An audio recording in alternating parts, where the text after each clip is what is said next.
চমকং অঞ্চলৰ প্ৰাথমিক শিক্ষাৰ অন্যতম শিক্ষানুষ্ঠান চমকং নাৰায়ণপুৰ প্ৰাথমিক বিদ্যালয়ৰ অৱসৰপ্ৰাপ্ত প্ৰতিষ্ঠাপক প্ৰধান শিক্ষক চন্দ্ৰকান্ত ৰায়ক আজি চমকং নাৰায়ণপুৰ প্ৰাথমিক বিদ্যালয়ৰ পৰিচালনা সমিতিৰ উদ্যোগত বিদায় সম্বৰ্ধনা জনোৱা হয়। বিদ্যালয়ৰ প্ৰাক্তন ছাত্ৰ বকুল ৰাভাই সভাপতিত্ব কৰা সম্বৰ্ধনা সভাত উদ্যোক্তাসকলে অৱসৰী কৃতি শিক্ষকগৰাকীক গামোচা চেলেং সফুৰা মানপত্ৰ ধৰ্মগ্ৰন্থ ছাতি আগবঢ়াই সম্বৰ্ধনা জ্ঞাপন কৰে। অনুষ্ঠানত চন্দ্ৰকান্ত ৰায়ৰ সহধৰ্মিনী পূৰ্ণিমা ৰায়ক গামোচা চেলেং আদি অংগ বস্ত্ৰ প্ৰদান কৰি সম্বৰ্ধনা জনায়।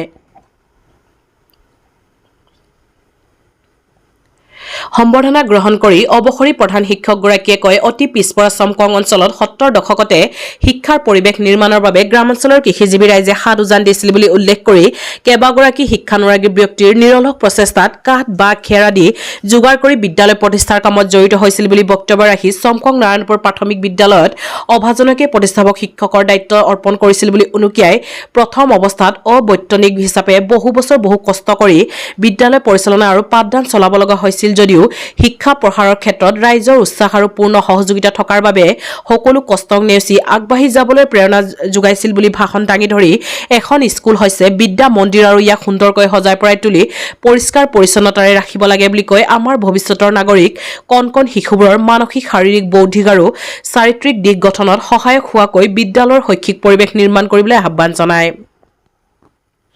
পুনৰ কয়, চৰকাৰৰ নীতি অনুসৰি প্ৰতিগৰাকী চৰকাৰী কৰ্মচাৰীয়ে এদিন অৱসৰ গ্ৰহণ কৰিব লাগে আৰু জীৱনৰ বাকী চোৱা সময়খিনি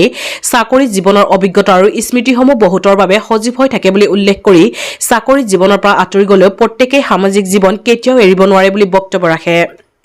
অনুষ্ঠানত চমকং হাইস্কুলৰ প্ৰধান শিক্ষক সৰজিৎ ৰায়চৌধুৰী, পশ্চিম চিমেন চাপৰি আদৰ্শ হাইস্কুলৰ প্ৰধান শিক্ষক অনিল বেজবৰুৱা, অৱসৰপ্ৰাপ্ত শিক্ষক জয়নাৰায়ণ উপাধ্যায়, জোনাই মহকুমা প্ৰাথমিক শিক্ষক সন্মিলনীৰ সভাপতি মৃণাল টায়ে, সম্পাদক নৃপেন বুঢ়াগোহাঁই।